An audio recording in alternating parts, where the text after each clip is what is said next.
Howly hello, I'm Refashionista Sheri, and here's a few costumes you can throw together last minute using bits you may already have around the house. A private eye is one of the easiest costumes. You just need a trench coat, a tie, a hat, and a magnifying glass, and you're done.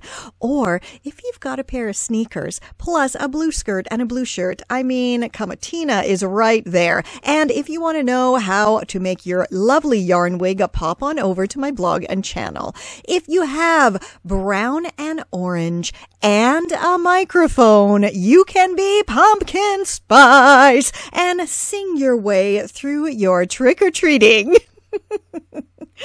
Why not simply throw on all the black lace you have in your wardrobe, plus much more comfortable shoes than I'm wearing here, and some dark makeup, and you are a vampy goth. This is such a quick and easy costume for anyone who has any black lace in their wardrobe. Black knee socks and shoes plus a black dress and braids mean you are an adorable, creepy schoolgirl. If you have a thing, though, you can also be Wednesday Addams. And you know what elevates this costume? Why, my upcycled, embellished jumpsuit, of course. And you are now a more mature Wednesday Addams. And your thing can simply attach to your shoulder with some double-sided tape Velcro.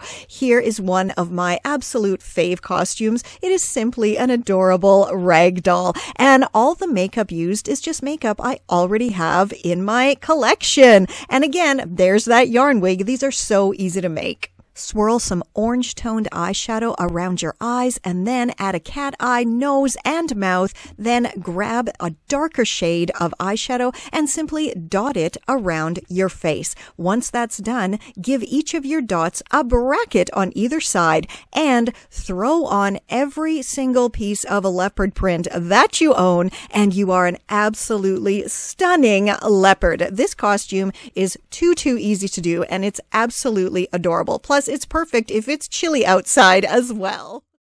If you want to have more of an undead look, simply grab that pancake makeup from last year, put it all over your face, top it off with a light colored powder, then grab some bruisey colored eyeshadow, put it all over your eyes, and of course give yourself some creepy eye bags as well. Thicken up your brows and then add some black eyeliner and really smear and smudge it all around. It should not be perfect at all. And then, of course, top it off with some mascara. If you have a blue eyeliner, use it to line your lips and fill in your lips. And then, if you have purple, throw some of that on too. Tease up your hair, make it really messy. Give it a spray with some moldy green hairspray. Then grab that non-toxic glue, put some in certain little areas on your face, stick on some craft moss, grab that black and white suit, and now you are Beetlejuice. Somebody stop me!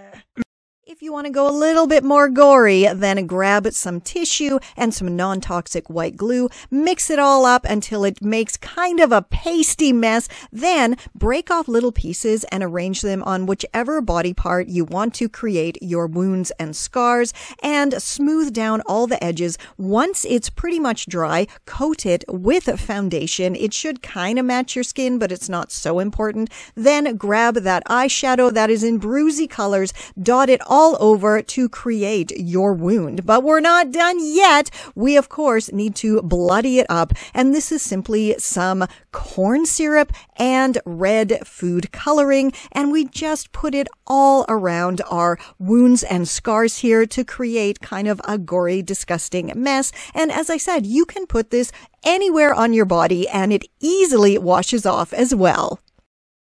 This is Confessions of a Refashionista.